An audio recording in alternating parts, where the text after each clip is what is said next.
En la imparcialidad también se han ido produciendo reformas legislativas que tienen que ver con diseños, figuras que son sospechas de parcialidad.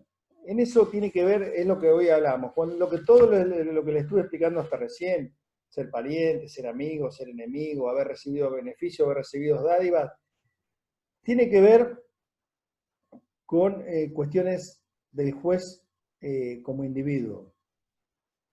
Ahora le voy a dar algunas pautas del juez como órgano. Es decir, de aquellos diseños procesales que aunque el juez fuera lo suficientemente probo, honesto e imparcial, el diseño mismo lo pone en una situación que afecta a la imparcialidad, o por lo menos levanta una sospecha. Antes se daba, antiguamente, en algunos procedimientos donde estaba la facultad de instruir y juzgar en una misma persona. Viejos sistemas procesales de Buenos Aires, Santa Fe, ya eso no existe, quedó muy en el recuerdo, pero existía.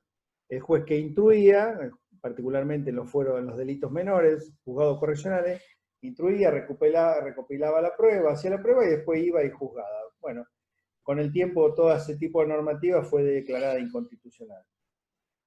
Hasta hace no muchos años, por ejemplo, en los juzgados de instrucción recopilaban las pruebas, dictaban el procesamiento, elevaban las causas a juicio. Muchas veces el procesamiento, que era un auto de mérito donde se decía que había elementos probables de la participación en un delito de una persona, se recurrían a la Cámara del crimen.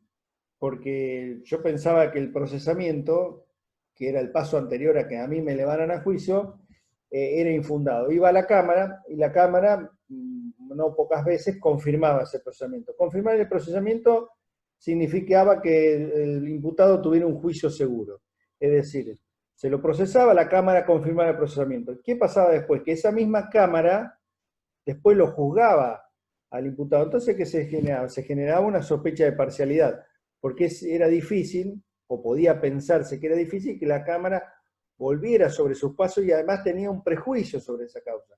Ya había confirmado el procesamiento y eso hacía que aventaba que muchas partes directamente no concurrieran a interponer recursos de apelación contra el procesamiento porque sabían que era fijar una posición de antemano para la Cámara.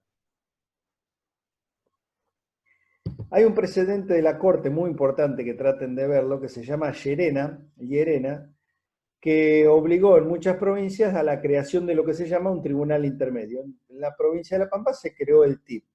¿Qué dijo Llerena? Era esto. Era una cámara que había confirmado el procesamiento de un imputado y después lo juzgó. Bueno, consideró que el tribunal no era imparcial y que lo debía juzgar un tribunal distinto a aquel que había confirmado su procesamiento. Estamos hablando de procesamiento, algo que ya no existe más en nuestro sistema, pero que sí existe en el sistema federal. ¿Cómo se suple eso, por ejemplo, en el sistema federal? Si el juez federal de la ciudad de Santa Rosa, que es el doctor Baric, dicta el procesamiento de una persona, no va al Tribunal Oral Federal, que es quien lo va a juzgar, sino que va hacia la Cámara Federal de Bahía Blanca, que es quien va a decir si confirma o revisa o revoca el procesamiento.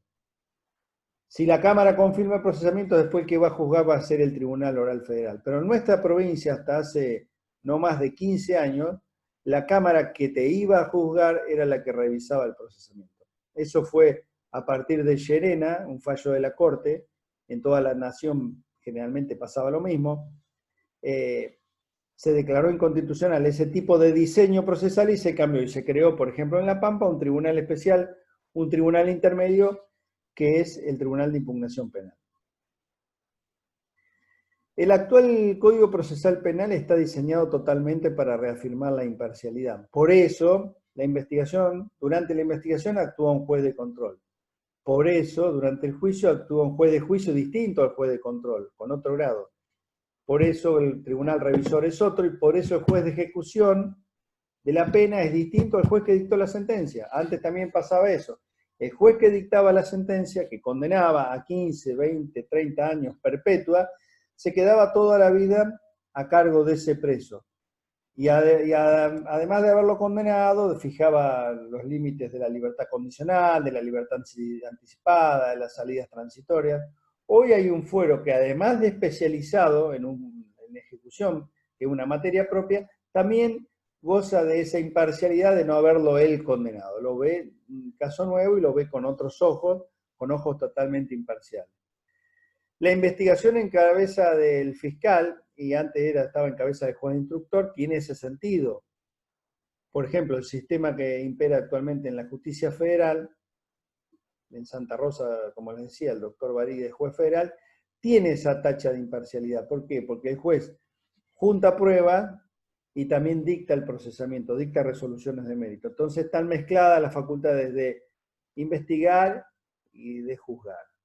O por lo menos están mezcladas las facultades de obtener pruebas y después de evaluar esas pruebas. Por supuesto que eso se ha ido subsanando en ese tipo de sistemas, delegando muchas investigaciones en los fiscales. En la provincia del Pampa eso está subsanado porque están divididas las causas, la función de investigar y la función de juzgar. Acá dice que el presidente de la audiencia de juicio no ejerce funciones jurisdiccionales. La figura del presidente de la audiencia de juicio desapareció con la última reforma del Código Procesal que entró a regir desde febrero del 2020. El presidente de la audiencia de juicio era un funcionario que era uno de los jueces de audiencia que preparaba el juicio. Bueno, eso cambió y eso hoy está dentro de lo que es el procedimiento intermedio. Eso que preparaba el juicio, que preparaba las pruebas, hoy lo tenemos en el procedimiento intermedio, que lo hace un juez de control. Entonces, esta función tampoco tiene más sentido porque ha desaparecido. La imparcialidad frente al caso, ¿de dónde surge?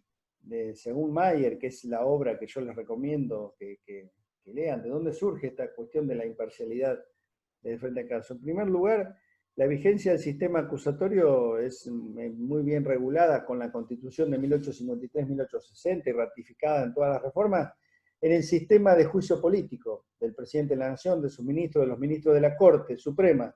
Hay una cámara acusadora y una cámara juzgadora. Lo mismo que pasa en la provincia de La Pampa. Esta cámara unicameral se transforma en una sala acusadora y una sala juzgadora. Hay una función de acusar y una función de juzgar. Después también trae como ejemplo Mayer, que es un importante propulsor, al igual que el Binder, la función del juicio por jurado. El juicio por jurado es evidentemente imparcial. Es tan imparcial que el jurado es solo para un caso. Ni siquiera es como el juez, que está contaminado porque actúa en muchos casos. El jurado es para ese caso. Y para que te vuelvan a sortear como jurado en las provincias que así existen, debe haberse agotado las listas, que es muy difícil. Y dice, también cita la mejor doctrina nacional, Claret Olmedo, Vélez Mariconde, eran todos los quienes propugnaban esta serie de diseños procesales. ¿A qué estoy refiriendo esto? Con Mayer, con el sistema, el juicio por jurado, el sistema acusatorio. Que la mejor doctrina nacional siempre recomendó esta división entre la función de juzgar y la función de acusar, de juntar pruebas y de merituar esas pruebas. Hoy eso en nuestro Código Procesal está totalmente salvado, no así en el Código Procesal Penal de la Nación.